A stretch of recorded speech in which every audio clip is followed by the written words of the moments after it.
As we view Jerusalem, the land of the Israelites, the people of the Bible, we see the modern Jews, Khazars, of Ashkenazi ancestry, occupying and ruling a part of what is referred to as the Promised Land.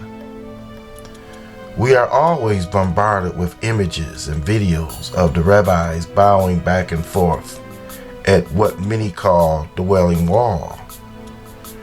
It was believed that the Wailing Wall was a part of the original Second Temple, but this is a complete deception to deceive the masses. So let's start at the beginning, when the first temple was built.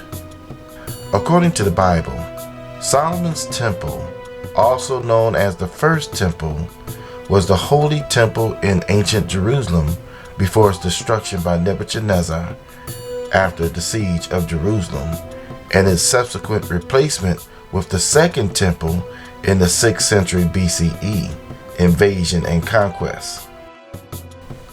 In 587 BC, the Babylonians conquered the southern kingdom of Judah and destroyed the temple, the First Temple, in Jerusalem, and took many Israelites to Babylonia as prisoners. In 539 BC, King Cyrus of Persia conquered Babylonia, and he allowed the Israelite exiles to return to Judah the next year. The Israelites then rebuilt their temple, the Second Temple.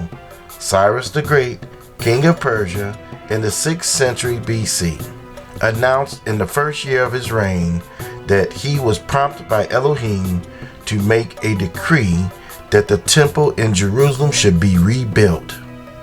Ezra chapter 1 verse 2.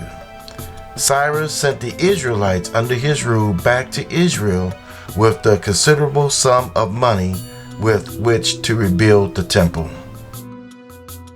In 63 BC, the Romans conquered Judah, also called Judea, and made it a Roman province. The Roman rule was so harsh that many Israelites left Judea to escape its domination. The Israelites revolted in 66 AD and drove out the Romans for a brief time, but in 70 AD, the Roman general Titus conquered Jerusalem, destroyed the Second Temple, and took many Israelite captives to Rome. A memorial called the Ark of Titus in Rome symbolizes the Roman victory over the Israelites. The Western Wall in Jerusalem, known as the Wailing Wall, is all what many believe that remains of the ancient temple. Matthew chapter 24 verse 1 and 2. And Yahushua went out and departed from the temple, and his disciples came to him for to show him the buildings of the temple.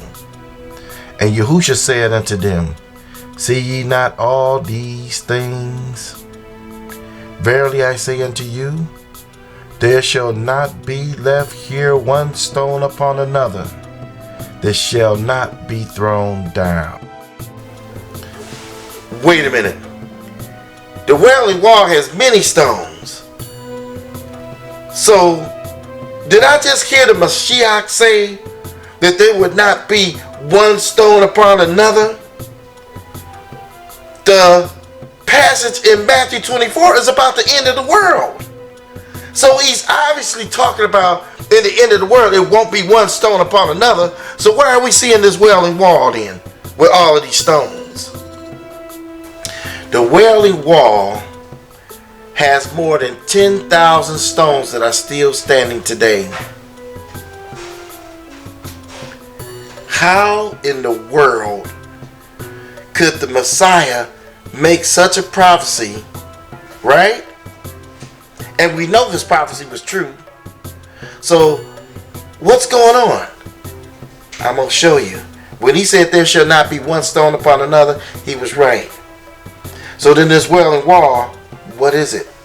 I'm going to show you what it is. Okay. Titus, the Roman general, looked on the ruins after the Jewish war in 70 AD and the description of what he saw was very instructive in the book of Josephus, right? And Josephus and Titus were both eyewitnesses. Listen to what Josephus had to say.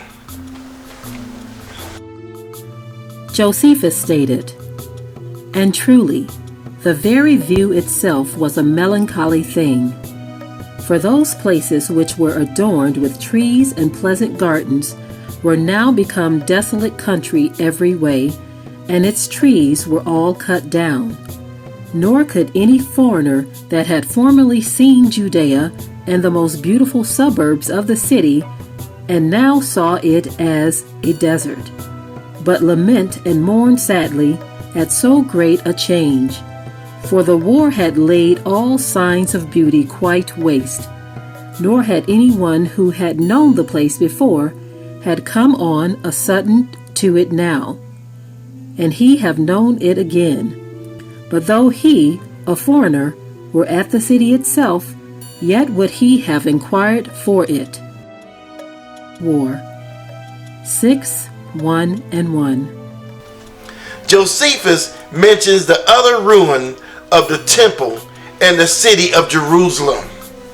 This is why most modern scholars and religious authorities believe that the descriptions of the demolition of Jerusalem by Josephus and Titus as being outlandish exaggerations. Josephus was not exaggerating. Josephus stated that the Romans set fire to the extreme parts of the city, the suburbs, and burnt them down and entirely demolished its walls. Jerusalem's walls. That's written in the book of Josephus. Josephus also mentions that when Titus entirely demolished the rest of the city and overthrew its walls, there it is again, he left these towers as a monument of his good fortune, which had proved the destructive power of his auxiliaries, and enabled him to take what could not otherwise have been taken by him. That's also recorded in the book of Josephus. Luke chapter 19 verses 41-45. And when he was come near, he beheld the city and wept over it, saying, If thou hadst known, even thou, at the least in this thy day, the things which belong unto thy peace, but now they are hid from thine eyes. For the days shall come upon thee, that thine enemies shall cast a trench about thee, and compass thee round, and keep thee in on every side, and shall lay thee even with the ground, and thy children within thee, and they shall not leave in thee one stone upon another, because thou knewest not the time of thy visitation. And he went into the temple, and began to cast out them that sold therein, and them that bought. Matthew chapter 23, verse 34-39.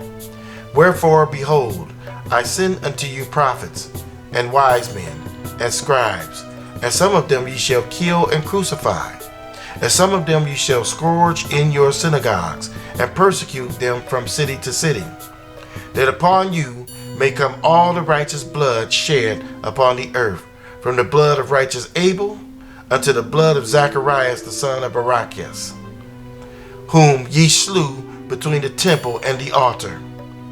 Verily I say unto you, all these things shall come upon this generation. O Jerusalem, thou that killest the prophets, and stonest them that are sent unto thee.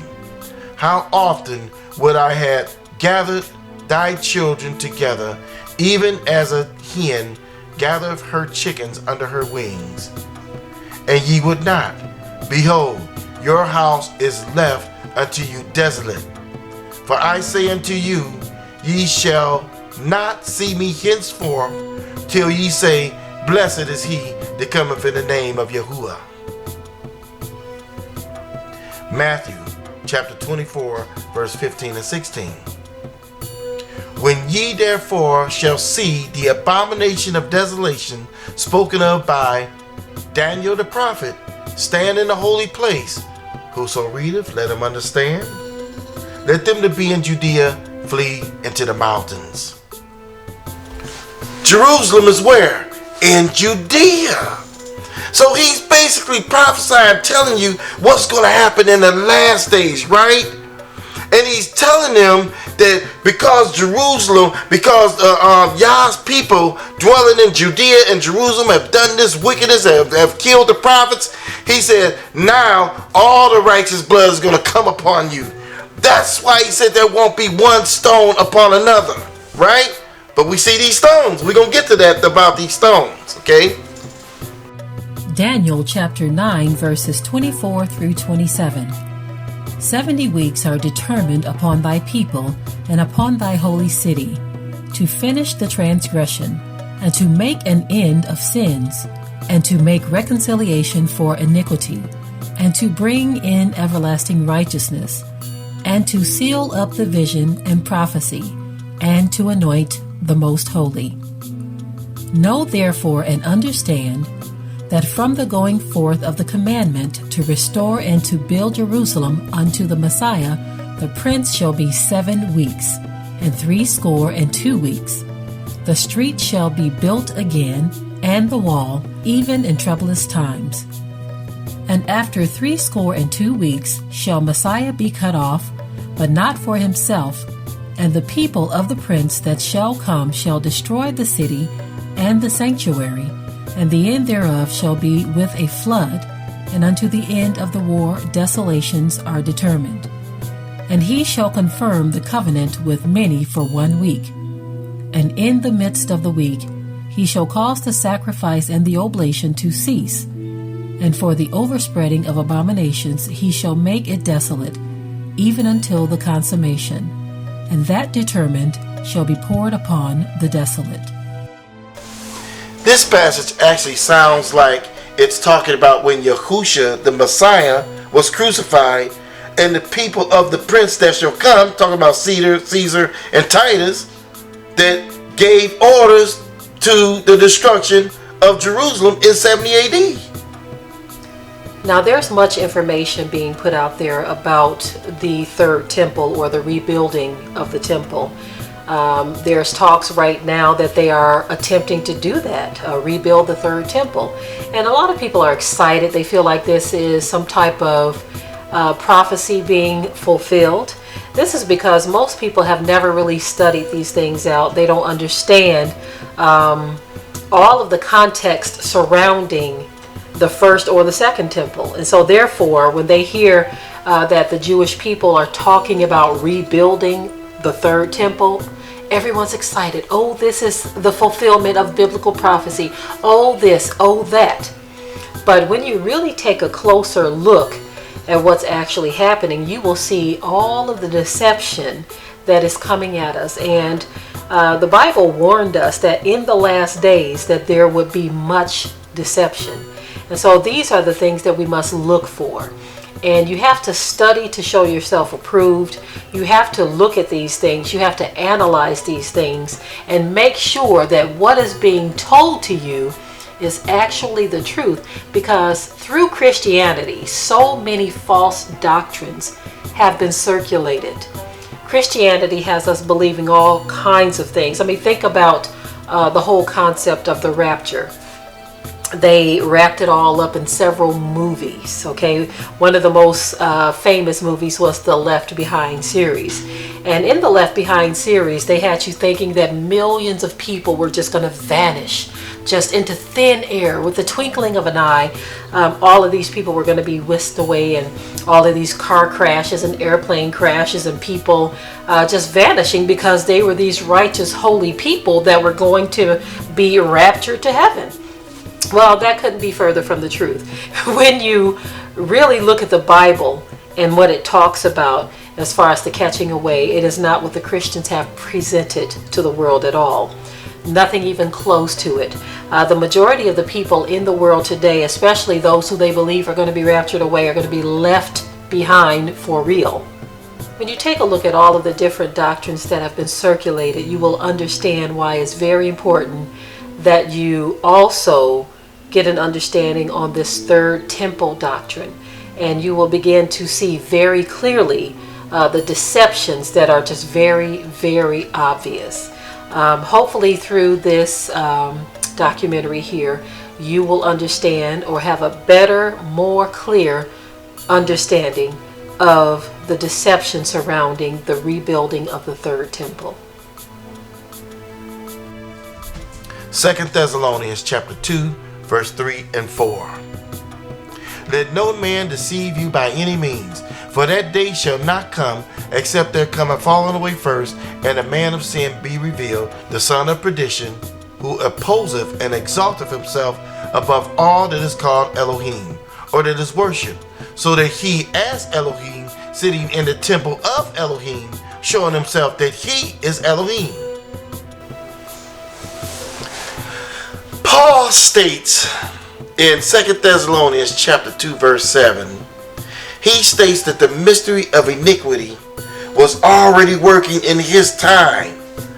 What is this mystery of iniquity? The man of sin sitting in the temple. What is he talking about here? Revelations chapter 11 verse 1 and 2.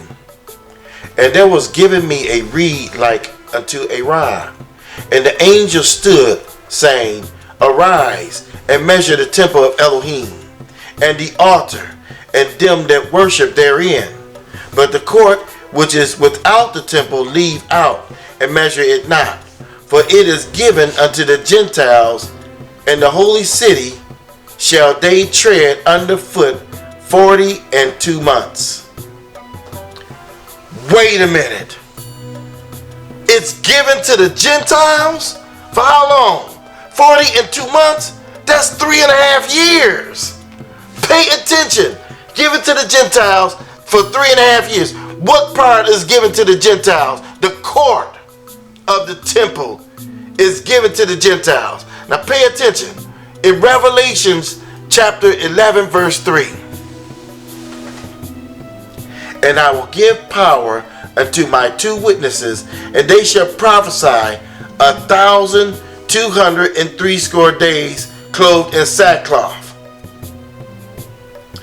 Now that's another 3.5 years. Okay.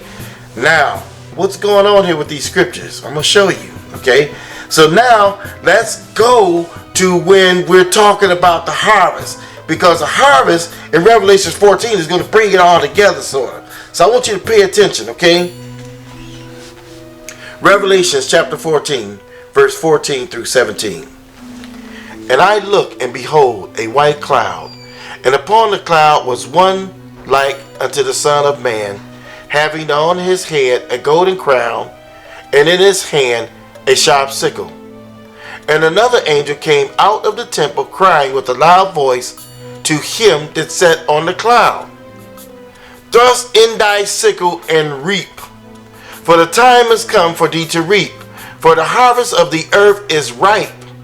And he that sat on the cloud thrust in his sickle on the earth, and the earth was reaped. And another angel came out of the temple which is in heaven, and he also having a sharp sickle. Now pay attention. You have one temple that is in heaven, and the other is on earth. Okay, so now he thrusts his sickle. Now pay attention. The holy place is referring to where? Jerusalem. This is referring to Jerusalem. Now, pay attention. So when he said that you will see the abomination of desolation stand in the holy place, what are you talking about? Now notice when they started came up with this false image of JC, right? This false image of Jesus, okay? Notice they took a homosexual Neanderthal called Jesus and placed him where? In the holy place. When they started doing these movies, some of these movies was actually filmed over in Jerusalem, right? Using who? A false image. A man playing the role of a false image, right? And they declare that he is what? This false image and his name, they declare that he is what? The son of Elohim, and even Elohim himself. This is what they preach, right? This is what they teach, right? And we know this is a false image and a false name. Where? In the holy place. Now, I want to bring your attention to this article here about the Sanhedrin. It's titled, "The Sanhedrin Asks Trump and Putin to Build the Third Temple." In late January 2017, the re-established Sanhedrin, which was reborn in 2005, sent a letter to the United States President Trump, blessing him and challenging him to take the lead in restoring America and the world. Okay, restoring America and the world, right? The Sanhedrin urged Trump to bring back family values and to lead the war against radical Islamic terror. It also sent letters in mid-November 2016 to both Vladimir Putin of Russia and then President-elect Donald Trump, asking them to take up their Cyrus-like roles to help build the third temple. Wait a minute. The Sanhedrin?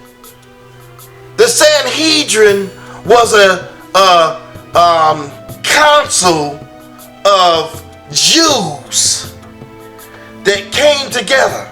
And if you know your history, it was the Sanhedrin in the scriptures that took counsel to have the Messiah crucified. So wait a minute. The same council is now they done rebirth the Sanhedrin council. Why? So that they can rebuild the third temple? Wow. So now, where are we going with this? You see, there's so many lies concerning this whole issue of what we're talking about here. The third temple. Okay, this third temple. And the lie that the Wailing Wall is what's remaining of the second temple. This is all a big lie. I'm going to show you why. Okay, pay attention. Are you aware that according to various writers, the temple was actually completely destroyed? I want to share this with you. So then, what are these walls that are still standing if it's not the temple? Because it can't be the temple. If you do your research, you'll discover that the walls are indeed not the temple at all. As a matter of fact, the walls you see in Jerusalem are actually a part of Fort Antonia.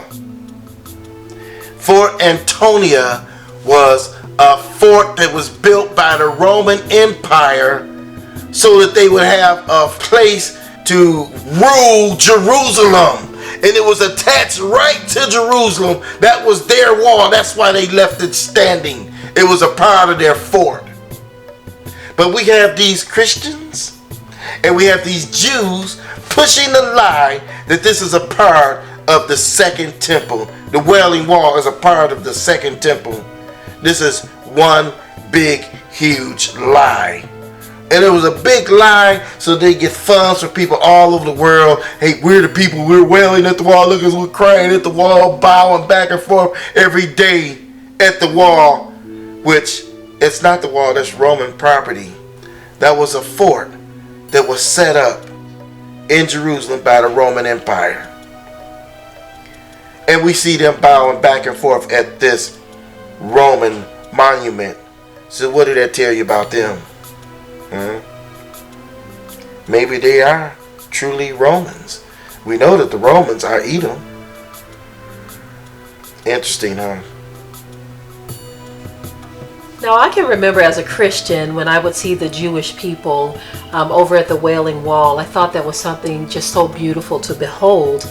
I felt like these are people worshiping their God, and that some of them would open their eyes to the truth. And you know, there were these prayers that were going forth, that the Jewish people would open their eyes and begin to accept Hamashiach, or the Messiah, Jesus Christ as the world called him. Okay, and seeing them at the Wailing Wall meant something.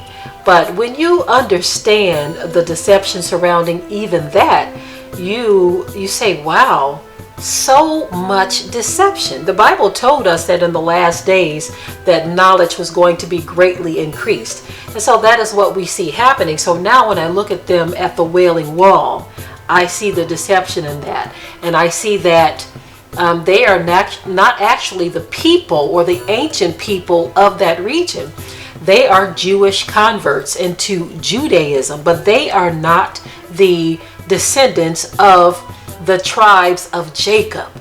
Okay, that is one of the narratives that have been pushed for so long. So when you think Wailing Wall, Third Temple, the Jewish people that are there today in the land, talking about rebuilding the Third Temple, the majority of the people in this world are looking at it like some type of unfolding of biblical prophecy. But those in the know, those who understand what the Bible talks about the great deceptions of the world, about the replacing of his true people, how his true people are going to awaken from their slumber. When you understand those things, then you see the Wailing Wall for what it really truly is. It is part of the deception. It's part of the thing that had so many eyes closed for a very long time. But eyes are starting to open. Okay, the truth has gotten out there, and even some of the Jewish people themselves are starting to declare this truth. Okay, there are a number of Jewish people who have spoken to the real and true descendants of Jacob, being those so-called Negroes who have been sent into captivity to the four corners of the world, just like the Bible prophesied. They are even starting to reach out to some of them. So the cat is out of the bag. So now we see the Wailing Wall for what it is. It was part of the deception. It's time for us now to get smart and quit running after all these doctrines that are coming forth. Doctrines that got us to get people getting so excited about this third temple, y'all, third temple. This is proof. It's time, y'all. It's time. No, you better leave that third temple thing alone. Because let me say something. Yah is not about to let these wicked people build the third temple. He is not about to let them build his temple. Let me say something to you. I want you to listen to me on this, right? When he commissioned Cyrus, he had Cyrus give the money to the people of Yah so that they could build the third temple. Cyrus didn't put his hand on building anything. Are you with me on that? Are you understanding this? Huh? Are you getting this? Yah is not about to allow these wicked people to build his temple. You understand me? They may build a temple, but I guarantee you it is not going to be Yah's temple. Because when Yah's temple get built, his people are going to build that temple, not some heathens. Hallelujah. Wake up, Israel. Yah's people, Israel. Not these imposters. Shalom.